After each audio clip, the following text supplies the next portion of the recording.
What's up everybody, Warhawk Beyond 2040 in the house, once again bringing to you even more big news regarding the Crisis on Infinite Earths crossover event. With so many different names and actors being added to this massive crossover event, which is scheduled to be shown this December in 5 consecutive parts, as I've said in a previous video, are we going to even have enough room for these guys? I mean, my god, it's just getting beyond ridiculous. I mean, how many more names are we going to add? I mean, it's just every day I go on Google or on Facebook or I get a message from one of my friends, they say to me, look who's just been added, look who's just been announced. I mean, it's just getting beyond crazy. I mean, wow, how many more names will they add? We're just going to have to wait and see. But however, the announcements made just last night for this massive crossover event, it will in fact involve the Birds of Prey TV show. Now, for many of you hardcore geeks out there will remember this show. It ran for one season from October 2002 till February 2003.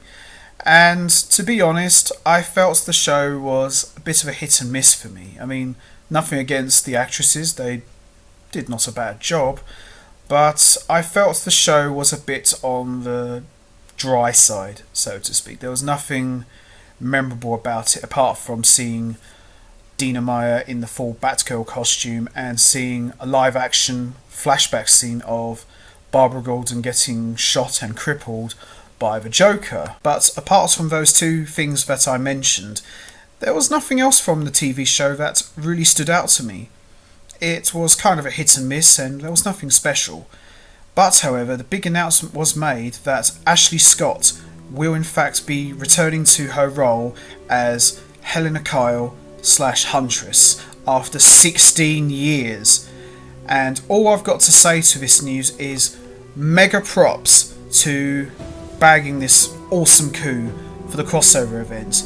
Now, what makes this a huge deal for me, simply because I didn't think we were going to see any acknowledgements of the Birds of Prey TV show, let alone see Ashley Scott play that character once again, and it's a big deal, it really is. So I'm hoping, now that we've got Ashley Scott on board, I'm really hoping we'll see Dina Meyer as Barbara Gordon again, because I've seen a recent picture of her. I think she's early 50s, I think, and she still looks sexy. She still looks like she could go as Barbara Gordon, and it would be awesome to see her with Ashley Scott playing both those characters once again. But we'll have to wait and see. Now, the big question I've got to ask is, what kind of role will Huntress play in this crossover event? Will we see her in a cameo, or will she have a big role? I think we will see Huntress possibly appear in Batwoman at some point, simply because of the whole Birds of Prey connection sort of thing. So I'm guessing we'll probably see her there, but like I said, we're just going to have to wait and see. So there you have it, guys. Ashley Scott will be appearing in the Crisis on Infinite Earths crossover event, and she will in fact be playing Helena Kyle / Huntress once again. So I'm going to leave this here for all of you. What do you guys think? Are you excited that she's returning? What kind of role do you think she will play? Do you think it will be a cameo? Do you think it will be a big role? Leave your thoughts and comments down below, and I will see you all next time. See you at the Crisis.